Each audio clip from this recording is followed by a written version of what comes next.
description of what used to take place as the Africans were being kept, were held there as captives. And every time he gave a description, I had this sort of flashback to an image that I saw on TV in Libya, where you had Africans in a small room that were now captives. And that image was from today. And every time he would talk about the separation of the kids and from their parents, and how they would have young girls be in the same dungeons as the women, or they would have young boys be in the same dungeons as the men, I couldn't stop seeing images of the current camps we have here at our borders in the United States. And so of a story that happened 400 years ago, I constantly had this reminder, this horrifying image of many of the things that were taking place there in that dungeon, now taking place, whether it is in the shores of North Africa or in the shores of the United States. Talking about the plight of African immigrants and the problem of slavery persisting into the 21st century was something that I knew I had to do once I came back here, and as part of a conversation here as the Congressional Black Caucus does its annual conference. There remains money to be made of Black bodies. That is a consistent narrative that was running through me, that was running through every single person who guided us through the journey of those couple of days as we were in Ghana.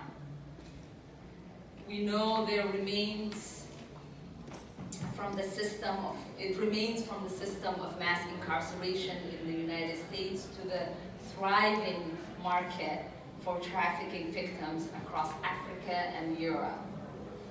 There are entire economic infrastructures that are set up still for enslaving, torturing, and profiting from Black people and their bodies.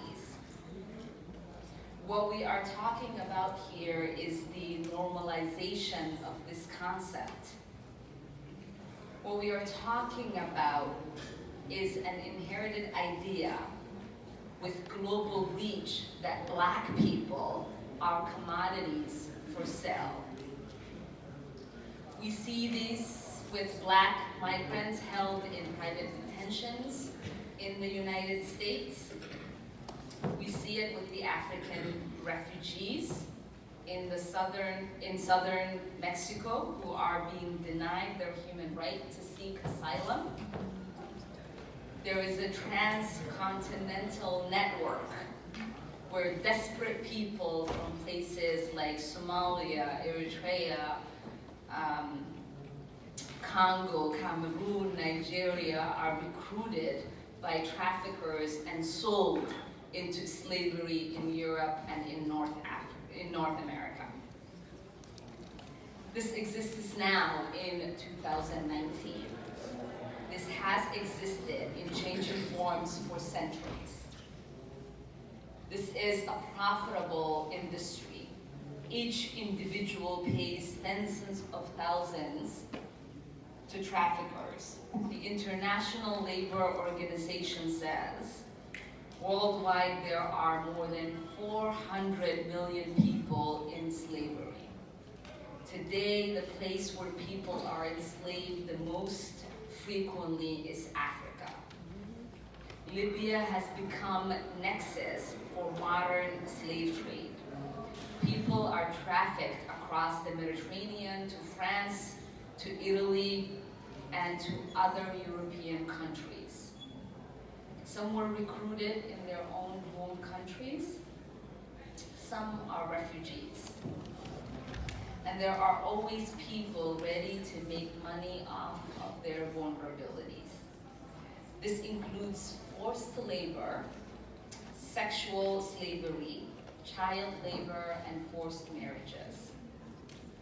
In 2017, reporters witnessed a slave auction taking place in southern Libya, where humans were being sold on an auction block, some going for as little as $400.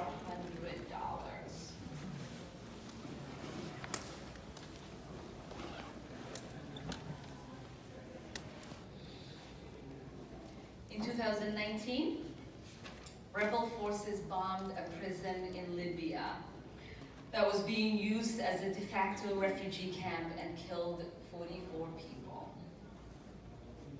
And we have to understand these as systems.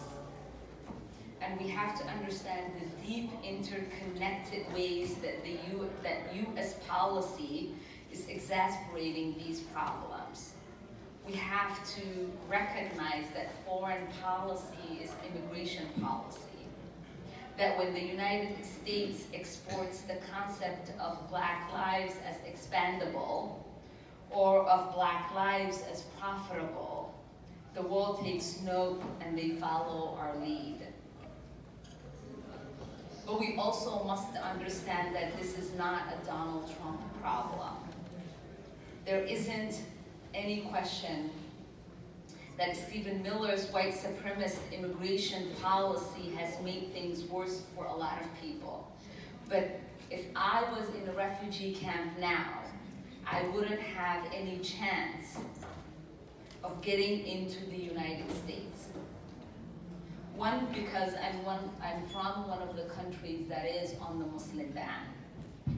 And two, because Stephen Miller currently is proposing cutting the refugee resettlement program to zero. But it isn't right to think of these problems as being uniquely Trump, because it gives us an easy way out. If we can think of these problems as being Trump's problems, then they will be over when he's out of office. But they started long before he got here. And with climate change, we have to understand that this is a truly global problem, and it needs truly global response. What we need is something like the Paris Climate Accord for international migration policy. Not just a statement of rights and principles, but a compact that obligates countries to address this crisis. That's right.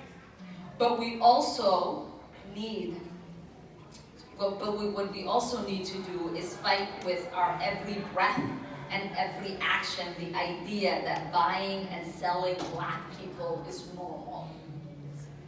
That is to be in the same way expected. We have to resist the idea that slavery is over, and we have to resist the idea that there is nothing we can do to stop it. We have to fight the rotten, racist mentality that looks at human beings and puts a price on them. Which is why I'm excited really to have the opportunity to welcome an amazing group of women as panelists. Panelists is to discuss what the plight of Black migrants looks like from the shores of Africa to the shores of the United States. Please join me in welcoming Anna Gayampi, who is the Executive Director of the Black Alliance for Just Immigration.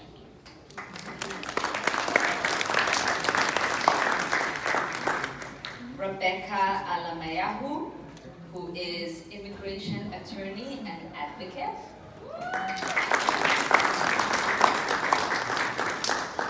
Naima Dore, who is a Somali American who has experienced our broken immigration system firsthand. And Abina Abraham, who is the co-founder of the Black Immigrant Collective. Now I will turn it over to them to give brief remarks of their work and how it connects with the issue we are trying to address.